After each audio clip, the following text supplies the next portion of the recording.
tarde a todos.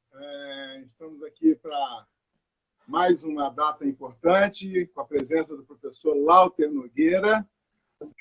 Vamos falar hoje sobre pontos relevantes do esporte brasileiro. Para você que não pôde assistir a live agora, ao vivo, ela vai estar disponibilizada aqui no nosso IGTV e na nossa página no YouTube. Professor Lauter, boa tarde, meu amigo.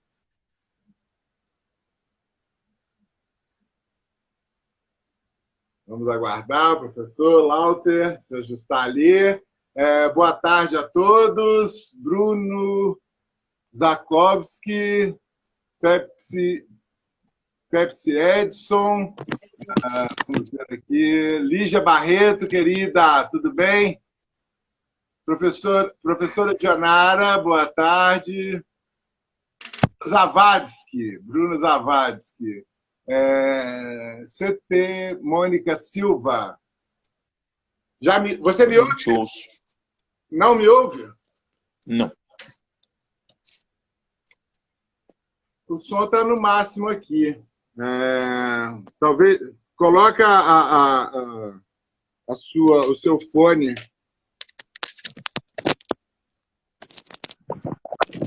Alô? Lauter? Estou te ouvindo, Lauter. Vamos aguardar aqui, professor Lauter. Ok. Estou te ouvindo agora, Luiz. Agora eu estou te ouvindo. Maravilha, meu querido. Tudo bem?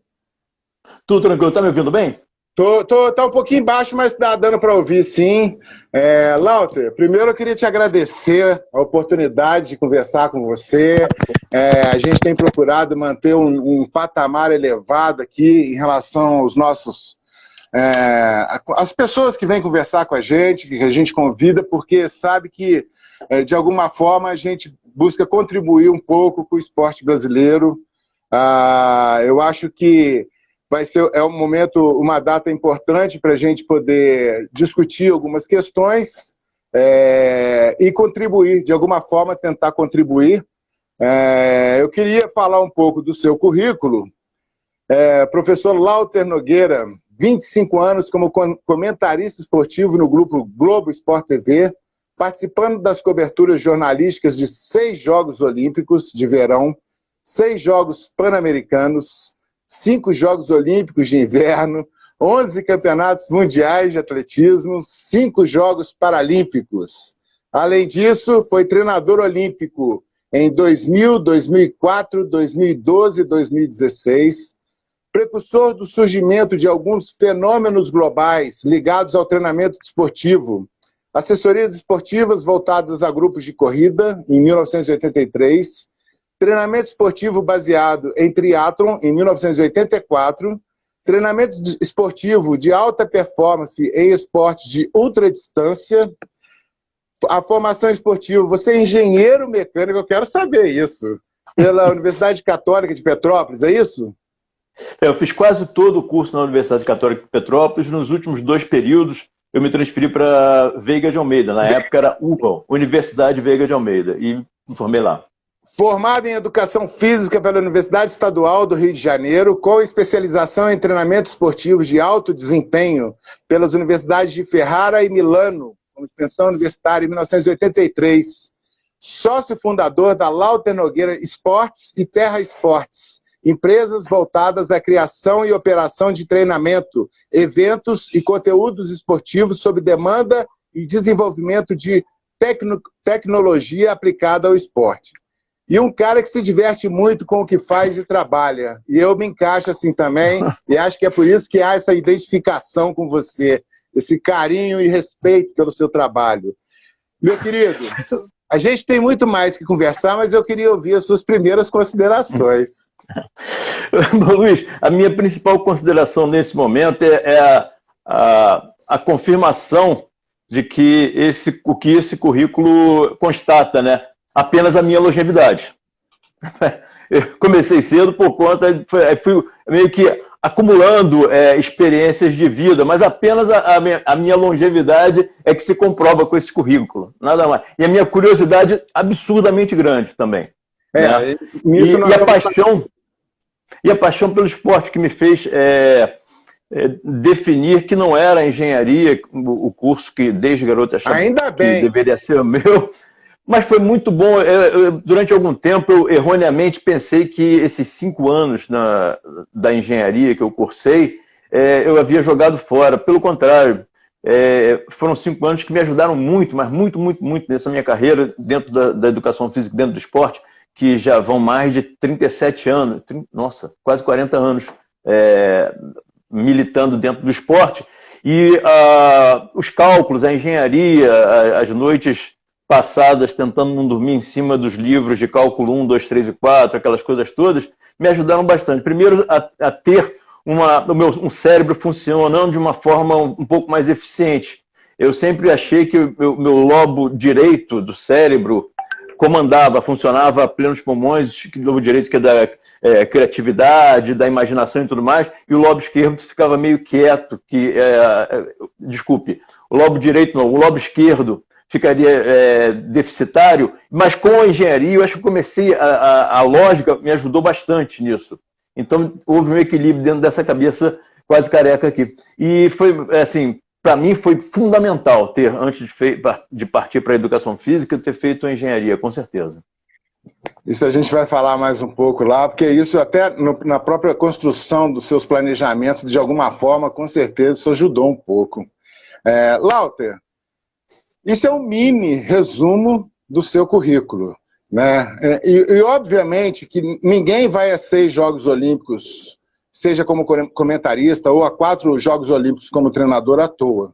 Não é pelos lindos olhos azuis, eu tenho certeza que é pela sua capacidade.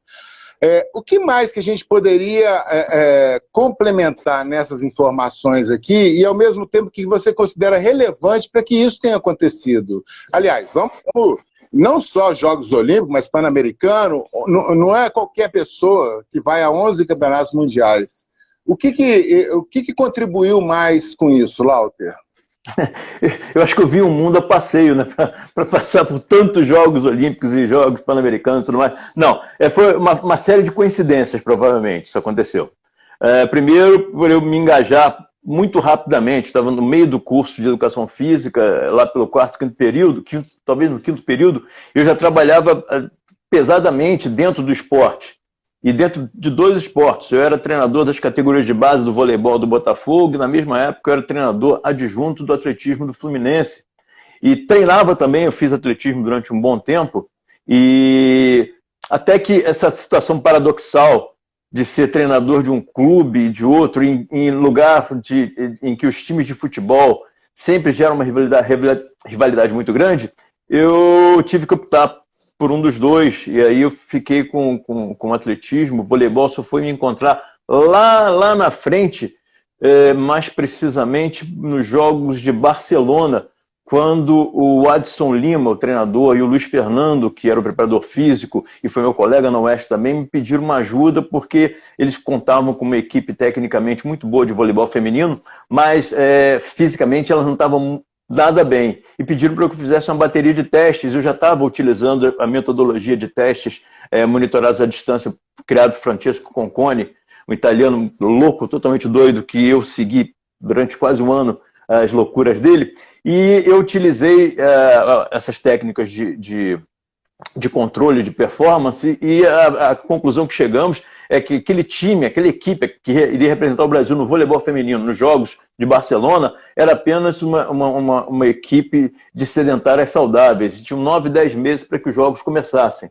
E aí aplicamos um pouco de treinamento esportivo de alto desempenho com elas, muitas inclusive fumavam e tudo mais, e me odiaram, lógico, nesses poucos meses, mas depois acho que foi muito interessante. Se não fosse um problema mais político do que qualquer outra coisa, dentro da equipe mesmo, naquela edição de Jogos Olímpicos lá em Barcelona, a equipe brasileira poderia ter saído melhor, porque houve uma espécie de racha entre as jogadoras, questionando a metodologia do Adson, querendo que um outro treinador... Mas essas confusões deixam de lado. O importante é que, de repente, eu entrei por ali, aí depois, logo depois, em 95, eu fui com alguns atletas, um atleta especificamente, em 94, com um atleta o Sérgio Cordeiro para uma prova de ultradistância de triatlo no Havaí, e o repórter, na época esportivo, ainda o Tino Marcos, da Globo, se interessou pelo produto, e ele foi junto e fez uma matéria lindíssima, e saiu, inclusive entramos ao vivo no Fantástico, naquele domingo, final de noite, assim, lá era final de tarde no Havaí, porque o Sérgio Cordeiro estava vencendo e acabou vencendo a prova no terceiro dia, nadava 10 quilômetros no primeiro dia, pedalava mais 150, depois pedalava mais 270 quilômetros, no terceiro dia corria os 84 quilômetros, num calor infernal, e tudo isso foi mostrado, e logo no ano seguinte, a Globo vinha procurando ocupar um espaço que haviam tentado bastante, não tinham conseguido ainda, que era de comentaristas para atletismo, especificamente um produto, a São Silvestre, um produto que seria lançado naquele ano de 1995, a Maratona Internacional de São Paulo. O Tino Marcos lembrou e falou para o diretor do esporte da Globo, na época, Luiz Fernando Lima, que participou de uma cobertura jornalística comigo, eu era o treinador do atleta e tudo mais, e ele achou engraçado o fato de eu, de repente, não me intimidar com a câmera. Nunca fiquei diante delas, mas naquele momento, ao começar, eu falava com a mesma tranquilidade, como se estivesse sentado num bar, conversando com amigos de longa data. E aí resolveram me chamaram, e eu participei da transmissão como comentarista da primeira Maratona Internacional de São Paulo em junho de 1995, e no final do ano ainda me chamaram também para um outro evento no meio do segundo semestre, e no final do ano, para a minha primeira participação como comentarista na Corrida Internacional de São Silvestre. E aí foi com isso, teve ainda Jogos Pan-Americanos de 1996, e aí o Sport TV começou a me levar também para alguns eventos, já que o Sport TV é uma fábrica de eventos, são, sei lá, 3.000, 4.000 eventos por ano, e precisavam de gente que falasse um pouco de atletismo do jeito que eles queriam, de um jeito palatável para qualquer tipo de pessoa, seja um especialista. Isso é. Pois às vezes a gente tem que traduzir de uma forma mais coloquial para que a pessoa entenda e entender algumas situações que são situações que a própria ciência tem dificuldade, né, com o linguajar científico acadêmico de explicar. No momento em que o atleta atinge os 22 km por hora, o que está acontecendo no organismo dele, na cabeça dele, que tipo de combustível aquela máquina espetacular está utilizando, e por que nós, réis mortais, não conseguimos fazer o mesmo que esse cara.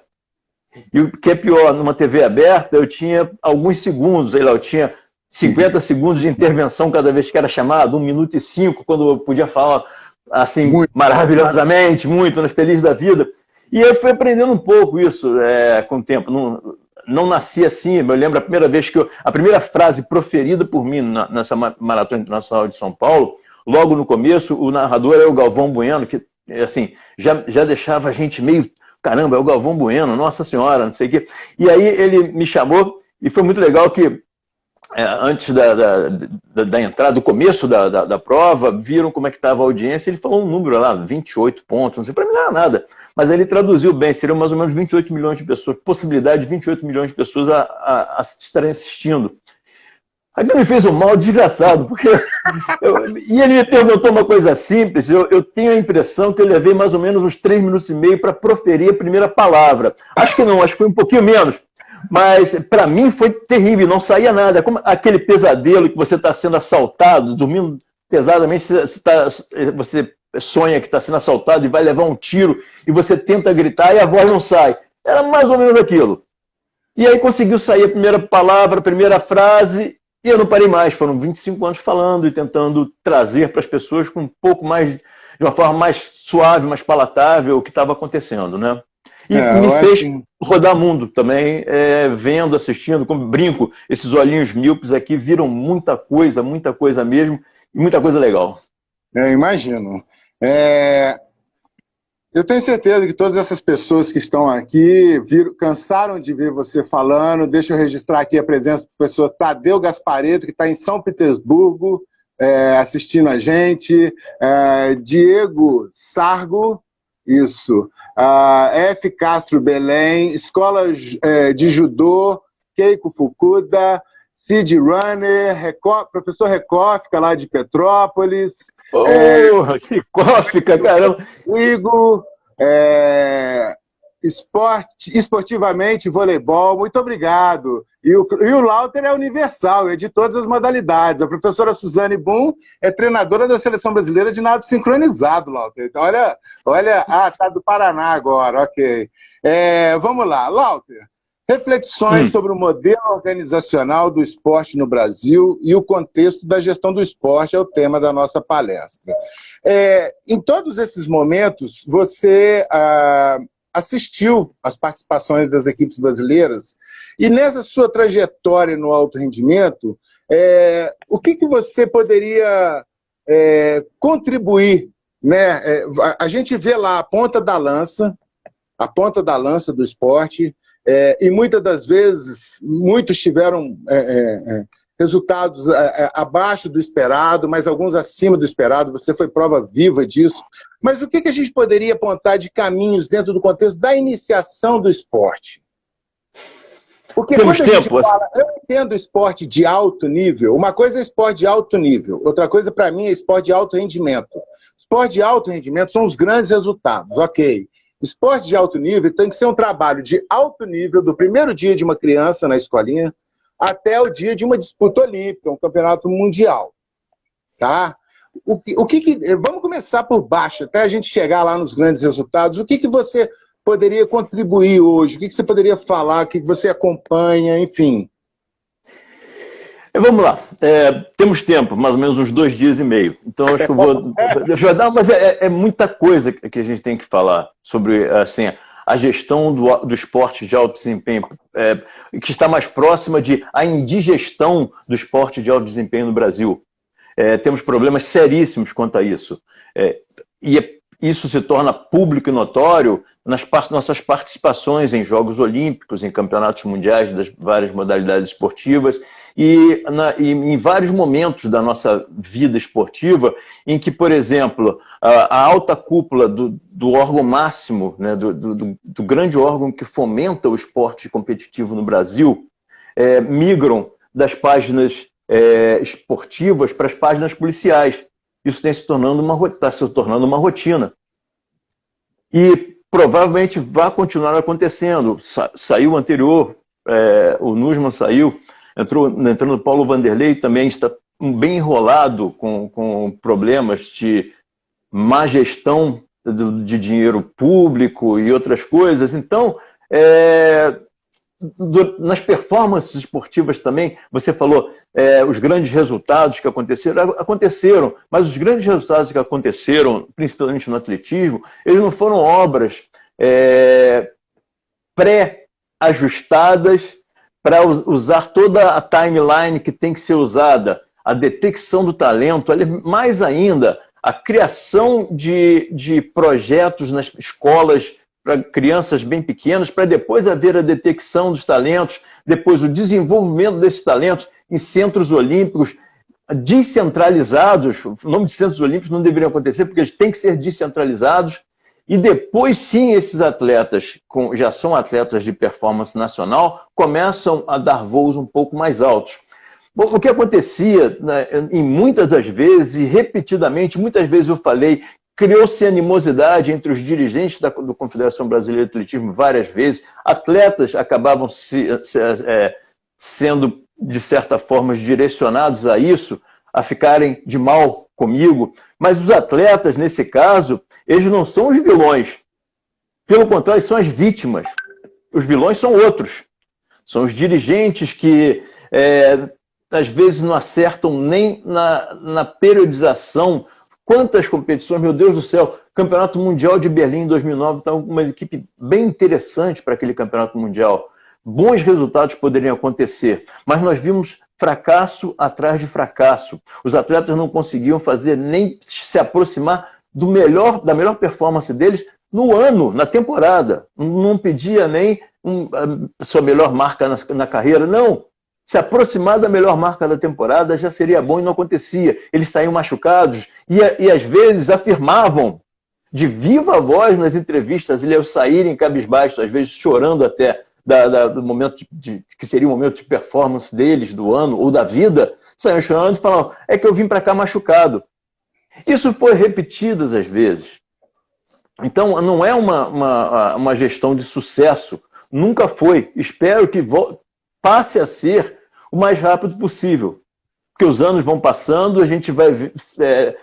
eu vou pegando, enquanto eu vou falando, eu vou pegando alguns exemplos e citando-os rapidamente. Por exemplo, a nossa equipe de maratonistas da década de 80 e década de 90 eram de melhor qualidade, eram melhores do que os nossos maratonistas dessa década, 2010, 2020.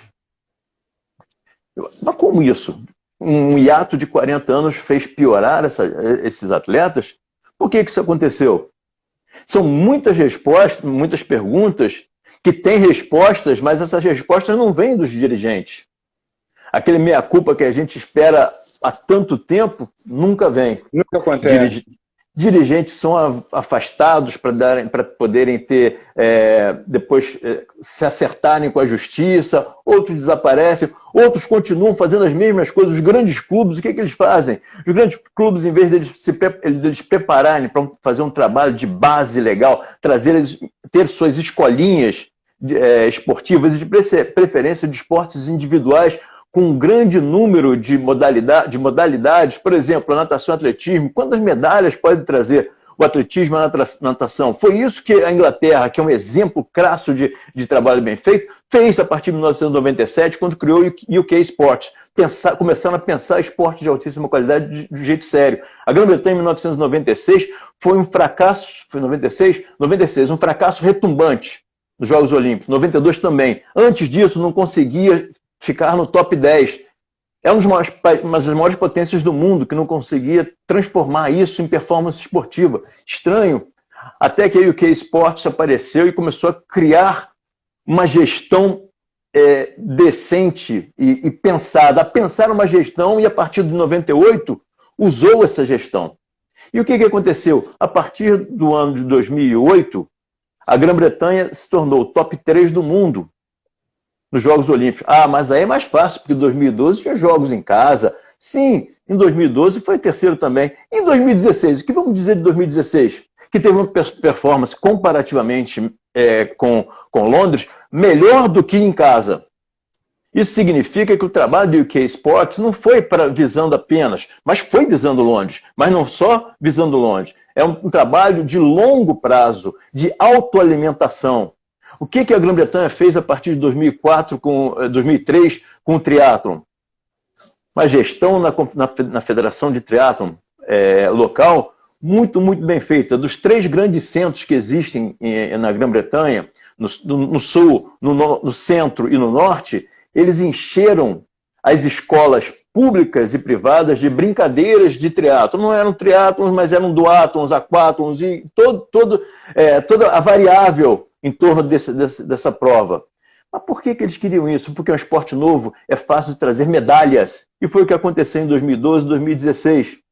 E foi assim no ciclismo também. A Grã-Bretanha é uma potência hoje em dia no ciclismo. Mas o ciclismo, se você pensar friamente, o ciclismo, seja ele de estrada, seja de mountain bike, seja de BMX, e principalmente o ciclismo de pista, traz quase tantas medalhas quanto o atletismo e a natação. Eles deixaram de lado o esporte que o britânico até gostava, por exemplo, basquete. Eles quase que sufocaram para o basquete britânico não acabar, porque com o que eles gastariam no basquete britânico, eles fortaleceram o ciclismo e mais 2 esportes. Eles alimentaram 3 esportes, que trariam esses 3 esportes juntos mais de 65 medalhas. Enquanto o basquete, que ia carregar esse dinheiro todo, apenas uma medalha, se tivesse sorte. E não seria de ouro. Se fosse muito bem feito o trabalho, talvez com muita sorte, uma medalha de bronze.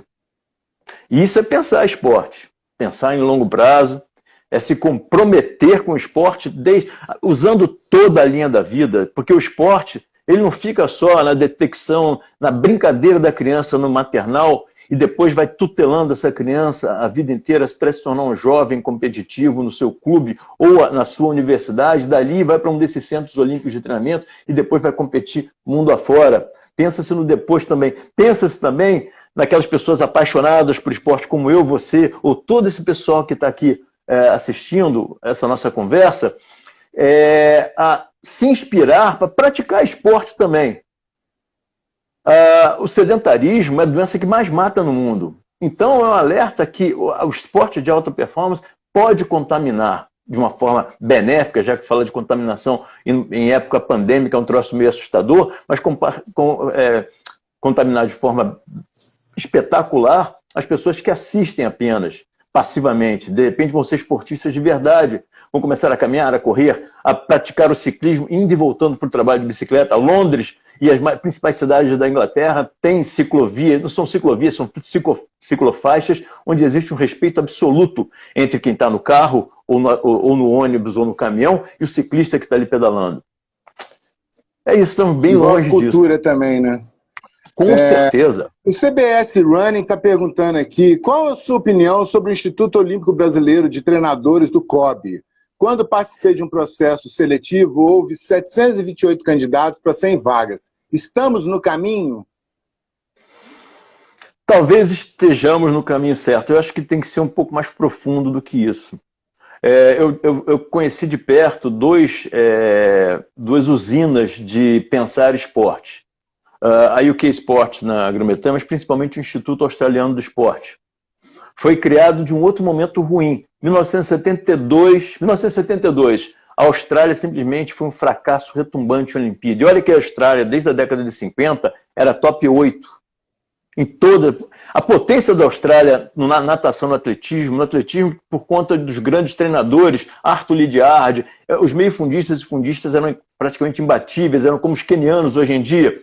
E na natação também, 3 grandes treinadores, eram os grandes nomes. A natação é fantástica. E de repente sumiu. Em 1972, a Austrália não conseguiu ganhar uma medalha sequer, fez poucas finais nas principais modalidades esportivas. E aí o primeiro-ministro da Austrália convocou, quando a equipe australiana, os cartolas australianos, ainda estavam em Munique, para que fossem direto para o Palácio do Governo, que eles iam repensar o esporte australiano. E daquela reunião que durou 3, 4 dias, assim que eles chegaram de Munique, cabisbaixos, surgiu um projeto maravilhoso que previa que em 1996, que o objetivo da Austrália era esse, mas se esqueceram que era o centenário dos Jogos Olímpicos, e o duelo foi entre Atlanta e Atenas, venceu Atlanta, seria o 100º aniversário, como se voltasse ao começo, se fosse Atenas, mas a força do dinheiro da IBM, da Coca-Cola, entre outros, acabou levando para Atlanta em 1996. Mas a Austrália queria 96, foi 2000, e chegou em 2000, a Austrália foi top 5, numa Olimpíada irretocável. E a partir daí nunca mais saiu do top 10. A Austrália continua firme e vai continuar, parece que descobriu o caminho. A gente poderia falar, então, que esse curso do COB seria uma ação isolada em relação a essas duas estruturas que você falou, tanto da UK Sports e o Instituto da Austrália? Exatamente. Ela tem que estar aquilo seria uma coisa institucionalizada, concorda? Concordo, plenamente. Ela primeiro tinha que estar integrada, ela tinha que gerar frutos. A gente não está vendo isso e também outra coisa, ela tinha que se aproximar mais dos esportes no país. Eu acho que elas estão muito voltadas, as antenas estão voltadas para fora, eu acho que está na hora delas voltarem para dentro. Rastrearem o que de menos pior, o que de melhor está acontecendo nos esportes e fazer um mapeamento. Que caminho que a gente vai seguir? Ainda não tem isso. O Brasil fez o Comitê Olímpico Brasileiro, o que eles fizeram para os Jogos Olímpicos do Rio? Nosso objetivo, já que nós apregoamos isso, vamos ter que correr atrás desse prejuízo. Então, vamos tentar trazer um treinador lituano aqui para esse lugar, vamos pagar uma fortuna para esse cara vir para cá, para aquele ali, mas não tem jeito, é paliativo em altíssima performance não vai funcionar. Então, eu acho que ele tinha que penetrar, fincar raízes no Brasil, buscar o que nós podemos ter de melhor. Existem alguns núcleos interessantíssimos que aparecem. Núcleo de marcha atlética em Brasília. Rapaz, é sensacional. O professor Senna, um apaixonado, a sua esposa, o seu filho Caio Bonfim, fizeram um trabalho lá que se está dando um certo apoio, o COB está dando um certo apoio, mas não dá um apoio, criar um núcleo mesmo, nacional de treinamento de marcha atlética em Brasília. Eu acho que estava na hora de criar os centros olímpicos descentralizados, era agora. Aliás, era 10 anos atrás, né? 2016 foi há 4 anos atrás. Então, acho que é importante. O professor Emanuel Carneiro, coordenador do curso do curso de Gestão Desportiva e do Lazer do Instituto Federal do Ceará, está na sala com a gente. E aqui o Emanuel Barroso está mandando um abraço de Fortaleza, pessoal do boxe. Quando fala de Fortaleza, eu já estive algumas vezes lá, tive o prazer de ir algumas vezes lá. Eu fui conhecer o Centro de Formação Olímpica. Eu confesso a você, aqui, eu fiquei assustado com a grandiosidade daquilo. De Fortaleza? O Centro de Formação Olímpica em Fortaleza, o CFO. Sim. Eu acho que, como aquele no Brasil, eu acho que é só ele, acho que se bobear na América Latina, ele está entre os 5 maiores, mas a gente percebe que aquilo ali foi uma ação política, mas que agora está começando a ser desenvolvido lá. A gente escuta dizer que existe vida lá dentro, né? Eu não tenho ainda muitas informações sobre como anda lá a estrutura do trabalho, mas um em Fortaleza. Quer dizer, cada estado poderia ter um daquela grandiosidade. O que a gente poderia pensar naquilo? A grandiosidade daquela é para ser colocado, por exemplo, você descentralizar em 4 pontos bem distantes entre eles. Mas por que tem que você fazer essa separação? Para evitar que, principalmente um país continental como o Brasil, na Grã-Bretanha foram 3, a Grã-Bretanha é muito menor do que o Brasil. Na Austrália começaram 2, eles viram que era fundamental que tivesse mais e acabaram construindo centros, principalmente o de Perth, que é do outro lado da ilha, que ficava muito isolado, era fundamental que houvesse. Por quê? O garoto que tem talento no Maranhão para, por exemplo, velocidade, mas ele só vai conseguir dar sequência a esse trabalho se for descoberto, difícil descobri-lo, ele não participando de evento nacional nenhum, talvez no Norte e no Nordeste que ele fosse crescer, de repente um olheiro chegasse lá e visse, e mandasse ele para os clubes de São Paulo. O garoto com 15 anos. É fundamental que ele esteja próximo da família até os seus 16, 17 anos. Por isso a descentralização é importante, para que num fim de semana prolongado, ele pegue um ônibus, leve 6, 8 horas de viagem, mas passe um fim de semana usufruindo, comungando com a sua família. Isso é importante, importantíssimo.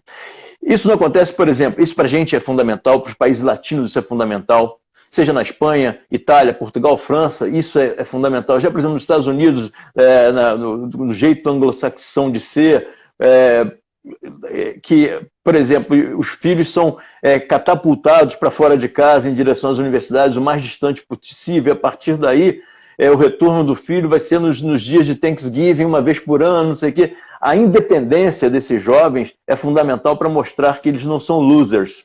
Criou-se essa cultura lá. Mas fica um buraco muito grande, apesar de todo essa grandiosidade econômica, essa pujança toda dos Estados Unidos, fica um buraco que às vezes gera sequelas quando esse cara tiver seus 30, 30 e poucos anos, quando ele largar o esporte. Então, por isso é importante você separar bastante.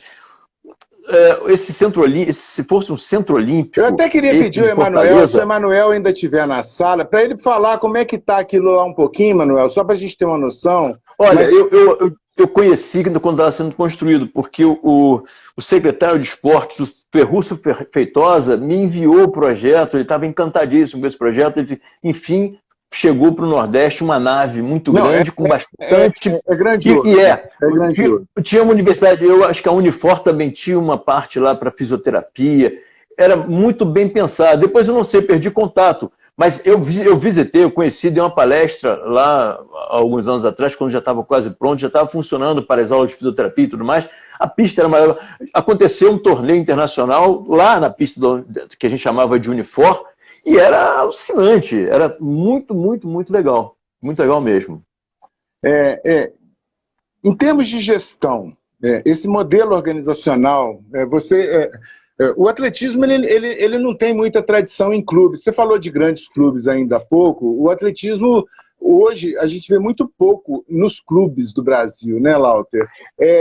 Como é que tá essa questão do crescimento do atletismo no Brasil? Quer dizer, aonde estão esses talentos do atletismo brasileiro? Porque a gente falar de talento do atletismo brasileiro, para qualquer canto que a gente olhar, a gente vai encontrar um.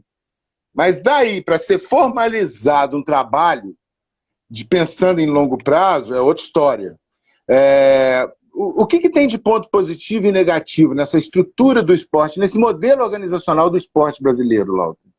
A estrutura clubística, deixando de lado, deixando atrofiado o trabalho do esporte nas escolas, na universidade, cria fenômenos estranhos. Por exemplo, os grandes clubes, chamados clubes formadores de atletas, geralmente eles não são tão formadores assim. Eu acompanho bem. Há vários atletas que eu treinava e os mantinha nas suas cidades, mesmo treinando de distância, visitando sistematicamente, vendo como está o andamento, e eles fazendo um crescimento de performance compatível com a idade dele, de crescimento e a categoria que ele ia subindo, e bem compatível. De repente, eles eram tungados pelos clubes, os grandes clubes, e eles eram, enquanto eram jovens, treinavam, participavam de um treinamento em que a individualidade era prioridade.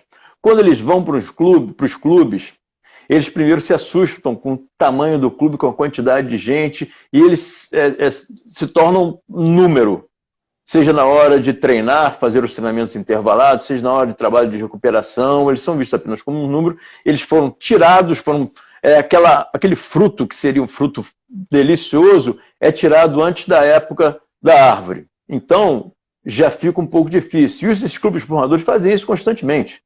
Vários atletas que eu treinava um tempo atrás, eles foram para esses clubes e eles já vinham vencendo as suas provas como juvenis. Quando chegavam nos clubes, um ano e meio depois, eles não conseguiam nem repetir o que eles faziam quando tinham 15, 16 anos. E daqui a pouco eles deixavam o esporte. É por isso que eu questiono um pouco esse nome, clubes formadores de atletas. Podem ser clubes desenvolvedores de talentos descobertos em lugares remotos, em distantes e tudo mais, em lugares descentralizados. Não sei, mas, assim, clube formador é aquele... O Minas Tênis Clubes é um clube misto. Ele é formador de atletas porque as suas escolinhas, principalmente na natação, funcionam alimentando as equipes e, com isso, eles formam bons atletas e também pescam atletas de clubes menores, sem grandes pretensões nacionais ou internacionais, que sonham um dia nadar nas águas mornas das piscinas do Minas Tênis Clube. Né? O Minas Tênis Clube, tudo bem, na natação é assim, nas outras modalidades não sei. Mas você pega o Pinheiros, que é um multi-plataforma de esportes, atravessando um momento um pouco difícil agora, várias modalidades esportivas estão sendo descontinuadas. É um lugar que tem muitos treinadores que perderam seus clubes de médio porte e foram para o Pinheiros, mas a base, cadê as escolinhas de atletismo naquela pista deliciosa, maravilhosa, com sombra nas suas beiradas, na reta oposta? E onde é que estão? É que nem, isso me lembra um terceto que às vezes lembro e costumo falar. Esses grandes clubes me parecem um terceto do Mário Quintana, uma parte de um poema de Mário Quintana que diz assim: que estranha nau que não demanda aos portos, com mastros de marfim e velas de prata, porém apinhado de meninos mortos. Isso me lembra muito mesmo esses acontecimentos dos clubes. Isso me dói muito, até no futebol acontece isso, o que aconteceu no centro de treinamento de base do Flamengo aqui e tudo mais, às vezes é uma triste realidade.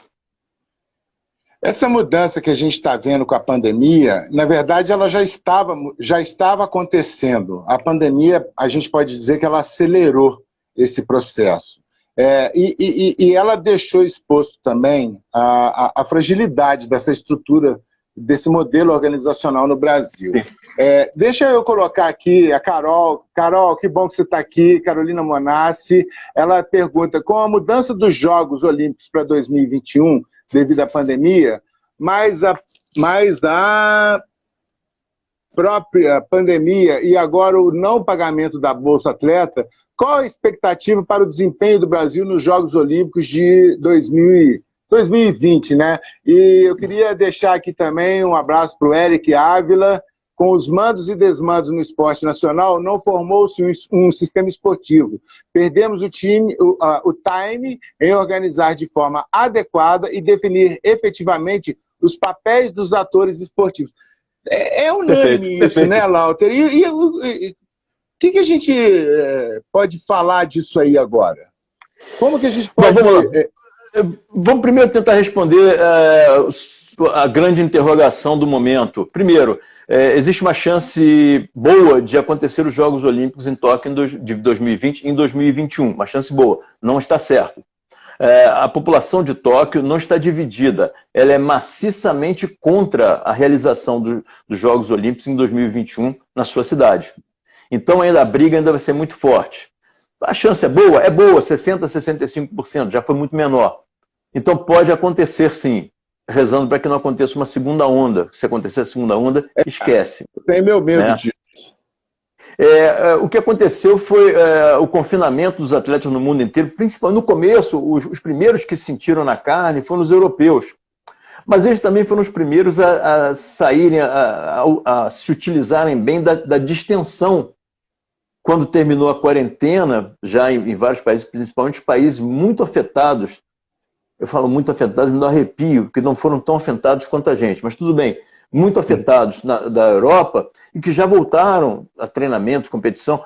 Ontem aconteceu a Diamond League de atletismo, o torneio mais importante de atletismo que tem no mundo, na etapa de Mônaco, e o recorde mundial dos 5.000 metros foi quebrado por um ugandense, Cheptegei, um cara espetacular. Era esperado que acontecesse, não agora, por conta do fim da pandemia. Mas o Cheptegei falou, olha, para mim 2020 foi um ano muito bom.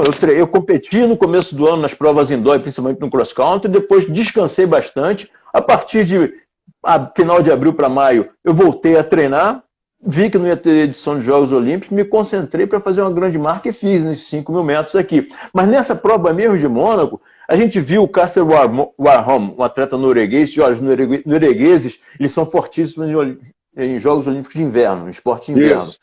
Só que eles estão fazendo um trabalho lindíssimo no atletismo também. E o Warholm quase bateu o recorde mundial dos 400 com barreira, fez o melhor tempo do ano no mundo, disparado em relação aos seus adversários. Outros atletas também fizeram marcas incríveis, a maioria deles atletas europeus. Apenas nos 800 metros rasos, que o campeão mundial em 2019, no ano passado, o americano que surpreendeu o mundo, aliás, surpreendeu tanto que eu até esqueci o nome dele agora, mas ele venceu com 1 minuto e 43, então parece que ele também não sentiu tanto o problema da quarentena, mas a grande maioria dos atletas sentiu. E agora, voltando aos treinamentos, fica aquela dúvida. O que a gente vai fazer com 2020? Primeiro, 2020 para o esporte foi um ano que não começou, apesar de ter tido alguns torneios indoor e tudo mais, ele vai acontecer assim pontualmente. Dia 4 de outubro, a Maratona de Londres vai acontecer de uma forma inusitada, porque é o 40º aniversário, por isso que eles vão manter 150 atletas de elite, entre homens e mulheres, vão largar para uma prova de 9 voltas, multivoltas, na parte central e muito bonita, Green Park, pega Green Park, pega todos os belos parques, o Hyde Park também, as principais vias, e vai ser feita num horário doido em que a polícia vai coibir, vai evitar com que o público vá para a rua. E fará uma transmissão global gratuita. A BBC, a empresa estatal britânica de televisão, vai transmitir com sinal aberto para o mundo inteiro. Me parece que no Brasil não vai ser bem assim, as televisões não devem passar. Estou rezando para que alguma televisão passe, porque é um negócio espetacular. Mas quem quiser ver, se tiver um telefone, um computador ou qualquer outra coisa que o valha, vai acompanhar. E vamos ter os 2 melhores do mundo.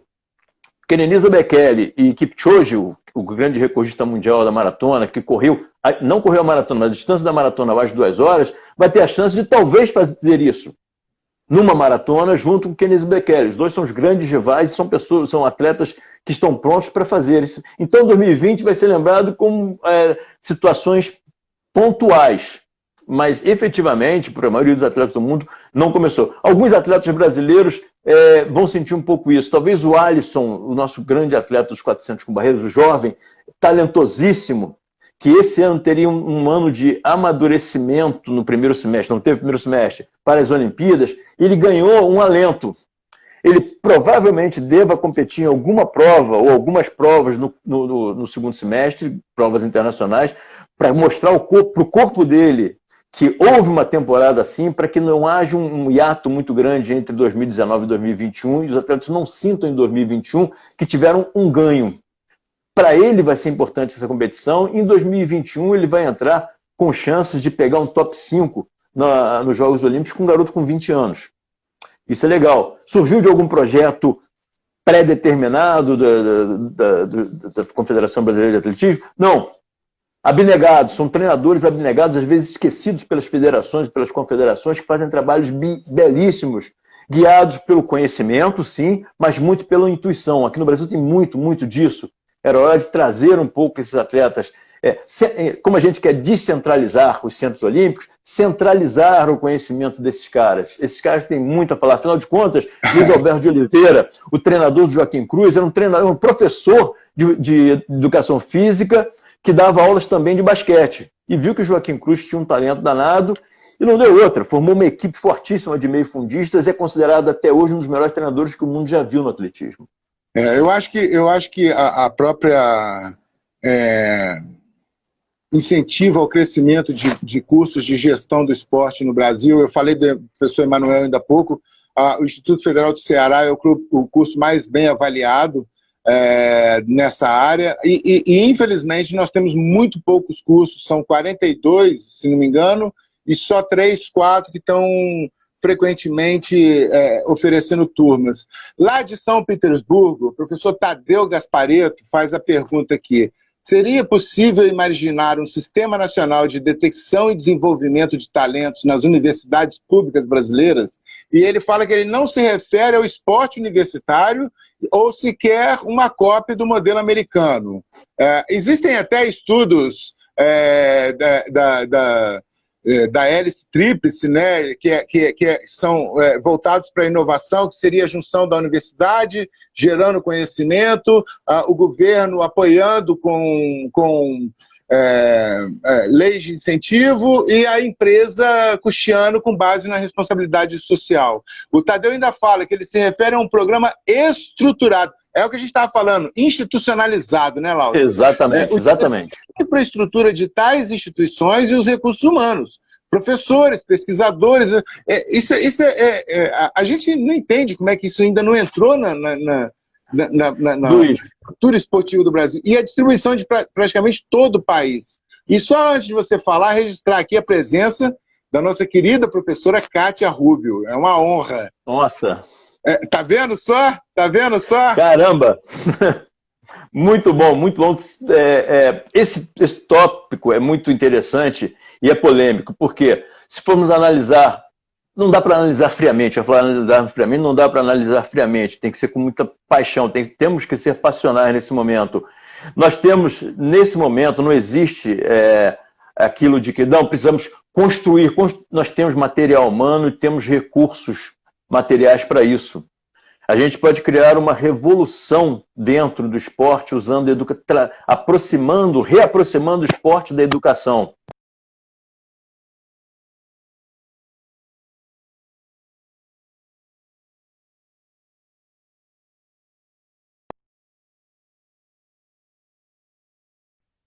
Oi, Luiz, voltou. Voltei. Boa. A rede pública de ensino, com a universidade pública gerando, a universidade pública gerando, sendo uma usina de ideias e de projetos, utilizando a malha dos professores de educação física das escolas públicas, fazendo um processo de requalificação. Não precisa você voltar para cursar 2 ou 3 períodos, não. Muito rapidamente você faz um trabalho de qualificação com esses professores, eles se tornam detectores e desenvolvedores de talentos. É muito fácil essa passagem, essa transição.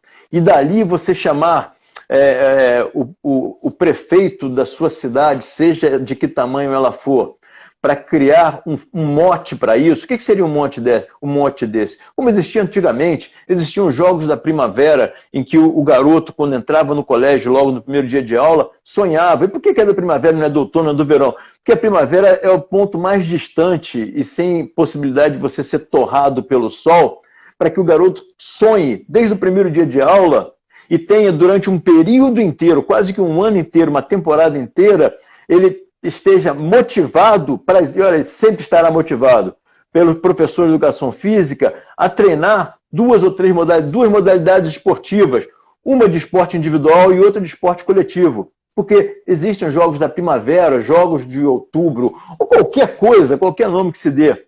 Mas tem que dar, é fundamental, dar esperança, seja para o garoto sonhar em ganhar uma medalhinha de honra ao mérito e de participação, talvez, e do professor se sentir parte de uma máquina que está empurrando o esporte brasileiro.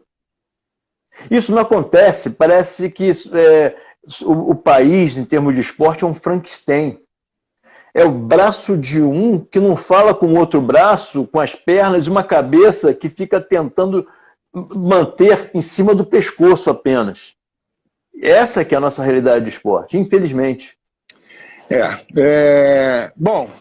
Eu queria comunicar a todos que nós fizemos uma mudança de última hora, porque aconteceu na última live, na nossa penúltima live, né? Com a professora Rosane Barros, que entrou ainda há pouco, da Confederação Brasileira de Deficientes Visuais, diretora financeira, e com a professora Jaqueline Patatas. Nós fizemos na plataforma Jitsi, mas nós perdemos, a plataforma está dando algum problema para deixar gravado. A gente não podia perder de novo mais essa live com o Lauter, porque é um material muito rico, que tem que ficar disponível para todo mundo que quiser acessar, seja aqui na página do Fórum, no IGTV, ou na nossa página do YouTube. Então, essa mudança de última hora foi por conta disso, e por conta disso, a gente fica dependente do tempo. Ô Luiz, o que eu vou fazer com esse bule de café que eu trouxe aqui para tomar durante 3 horas e meia? Eu tenho aqui também. Mas a gente não podia perder essa oportunidade de perder esse material, então é preferível dar um passo atrás e ficar preso com o tempo, mas ao mesmo tempo garantir que esse material fique em nosso repositório de informações e conhecimento. Então, Lauter, por conta disso, o que pode mudar? Como últimas considerações, e agora com a cabeça muito fria, assim, eu respiro muito para pensar e falar sobre isso, porque chega um determinado momento que a gente se cansa dessa estrutura que existe hoje no Brasil. Jogos após jogos, que a gente vê é um país que tem muita dificuldade, uma dificuldade absurda de se aproximar das grandes potências olímpicas. E o Brasil é um país que poderia estar muito mais avançado em relação ao que a gente está hoje, porque tem profissionais qualificados para isso, tem material humano para isso, né, recursos humanos para desenvolver o esporte no Brasil. O que a gente poderia fazer hoje, assim, de um plano micro e meso, assim, em termos de período, para se aproximar dessas grandes potências, Walter? Luiz, você muito, aliás, como sempre sou, e às vezes acabo sofrendo por conta disso, mas franco com você. Uma situação interessante aconteceu um pouco antes dos Jogos Olímpicos do Rio de Janeiro. Aquelas obras suntuosíssimas, maravilhosas, que são um parque olímpico enorme aqui na Barra, prontos para serem inaugurados para festa, para farra dos Jogos Olímpicos, um sonho, né, que se concretizou. E a 4, 5 quilômetros dali, um hospital, o único hospital de toda a região que servia ao bairro olímpico do Rio de Janeiro, que é muito grande, que pega Recreio, pega Barra da Tijuca, parte de Jacarepaguá, a região de Campo Grande e tudo mais. Na Campo Grande tem um hospital, mas o único hospital que pega uma região muito, muito grande, mas muito grande mesmo, simplesmente não tinha médico para atender nas emergências, não tinha alguns especialistas de alguns tipos de doença que era fundamental que estivessem fazendo seus plantões, eles não recebiam há muito tempo, não tinham condições, porque eles não tinham macas limpas, não tinham nada. A 4 quilômetros dali, fechou as portas, as pessoas faziam fila e morriam na fila. Essa é que é a realidade. Eu sou muito cético em relação a tornar o Brasil uma potência olímpica. Eu gostaria muito, muito, muito que o Brasil se tornasse um top 50 em educação no mundo. E isso não é demagogia de jeito nenhum. Que se tornasse um país que não deixasse criar filas nos hospitais públicos. Um país que os professores não tivessem que mendigar horas de trabalho para conseguir fazer com que o final do mês chegasse decente para eles. Então, quando a gente pensa um top 10, top 12, as favas os top 10 nos Jogos Olímpicos. Antes disso, a gente tem que dar educação para os nossos alunos, para nossas crianças. Antes disso, eu acho que tem que se resolver a democracia no país. Antes disso, tem muita coisa a ser resolvida. E por conta dos Jogos Olímpicos, muitos setores fundamentais para a sobrevivência do povo brasileiro, suas fontes foram secadas. Mais dificuldades surgiram por conta dessa beleza que foi a edição dos Jogos Olímpicos no Rio de Janeiro. Quando, em 2009, eu participei da transmissão no momento da vitória, questionável vitória do Brasil, porque 3 dias antes eu passei noites em claro, como se eu fosse um votante, estudando os projetos dos países finalistas, o Brasil não pegaria 4º lugar. E, de repente, naquela manhã ensolarada ali em Copacabana, nós assistindo e fazendo a transmissão ali do posto 6, vimos que o Rio de Janeiro conseguiu a vitória do Rio de Janeiro, a alegria. Parte de mim ficava alegre por conta de um sonho de criança que se realizava.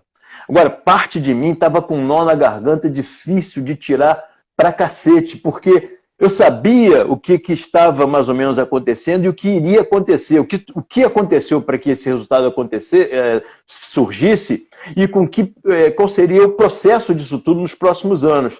E acabou sendo, lamentavelmente, entendeu? Então, chegar a uma potência olímpica tem que ser de forma natural, como todos os países que são top 5, top 10 são potências olímpicas. A Coreia só se tornou potência olímpica em 1988, mas ela deu tchau para isso porque ela viu a importância de uma série de fatores antes de se manter potência olímpica. E se tornou top 10 naturalmente. Entendeu? Não precisou arrancar braço, não precisou matar gente em fila disso ou daquilo. Então, eu acho que pode ser. Por isso que, com muita calma, é importante a gente falar de gestão esportiva. Mas falar de gestão esportiva, não em indigestão esportiva, como acontece por aqui. É engraçado isso, o pudor que tem de novas escolas que falem de gestão esportiva, que tragam profissionais de áreas que sejam áreas importantes para o processo de gerenciar, de gerir esporte. Senão vão ser sempre profissionais de educação. Nossos ombros de profissionais de educação física são frágeis e estão envergando o tamanho peso que está se colocando nos nossos ombros. Gente, precisamos de profissionais. Fica aí a palavra de quem conhece, a palavra de quem já esteve lá, tem uma experiência fantástica, está registrado isso. Já o Instagram já vai fazer aquela famosa contagem regressiva. Lauter, muito obrigado, meu amigo. Obrigado a todo mundo que apareceu. Para quem quiser assistir o vídeo todo, vai estar no nosso IGTV assim que a gente terminar aqui. Obrigado por tudo e vai ter mais. Pode ficar tranquilo que vai ter mais. Tá bom? Um abraço. Eu que agradeço. Tchau a todos. Obrigado.